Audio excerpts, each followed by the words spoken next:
जैसे जैसे 2024 लोकसभा चुनाव नजदीक आ रहा है, वैसे वैसे मौजूदा सांसदों की भी सांसें बढ़ने लगी हैं। इसलिए क्योंकि क्या पता कौन कहां से आ जाए और पत्ता साफ कर ले जाए। इसलिए चुनाव की तैयारियां भले ही चल रही हैं, लेकिन मन में शंकाएं भी बहुत ज्यादा बढ़ गई हैं।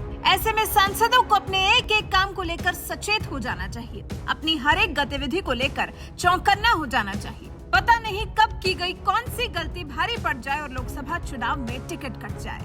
अब गलती मथुरा से मौजूदा सांसद हेमा मालिनी ने तो कर दी है। जी, मथुरा से बीजेपी सांसद ने काफी बड़ी गलती कर दी, बल्कि हम तो ये कहेंगे कि भद्दा मजाक किया है उनके साथ, जिनके साथ भगवान ने ही पहले अन्याय किया है। अब हेमा मालिनी भी उनकी परेशानी कम करने के बजाय बढ़ा गई, बिना हवा की ट्राईसाइकिल देकर। जी, चली तो थी शायद नेक काम करने, लेकिन अंत में वो दिव्यांगों को खुशी नहीं बल्कि कष्ट दे गई। शनिवार को सांसद हेमा मालिनी और विधायक बलदेव पूरन प्रकाश और गोवर्धन ठाकुर मेघ श्याम सिंह ने राजीव भवन परिसर में शनिवार को दिव्यांगों को ट्राईसाइकिल वितरित की।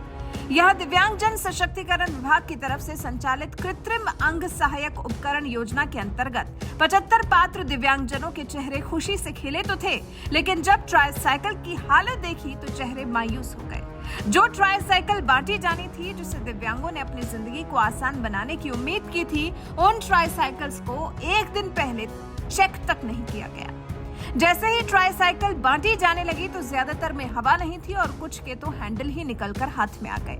अब जब ट्राईसाइकिल की हालत ऐसी थी तो दिव्यांग भला उन्हें कैसे ले जाते।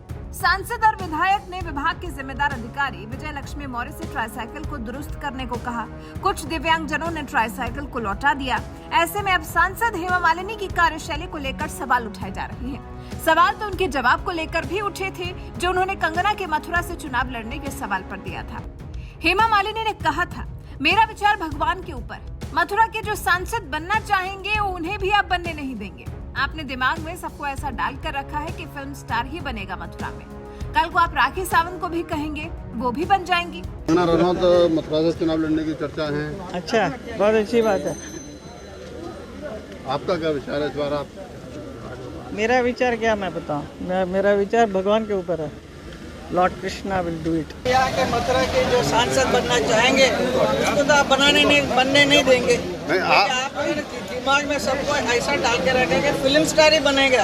आपको सब फिल्म स्टार ही चाहिए मथुरा में। नहीं, हेमा मालिनी कन्हैया जी ने भक्त चाहिए जी, कल राखी सावंत का भेज देंगे। कुल मिलाकर साफ दिख रहा था कि उन्हें कंगना रनौत के चुनाव लड़ाए जाने का सवाल बिल्कुल अच्छा नहीं लगा।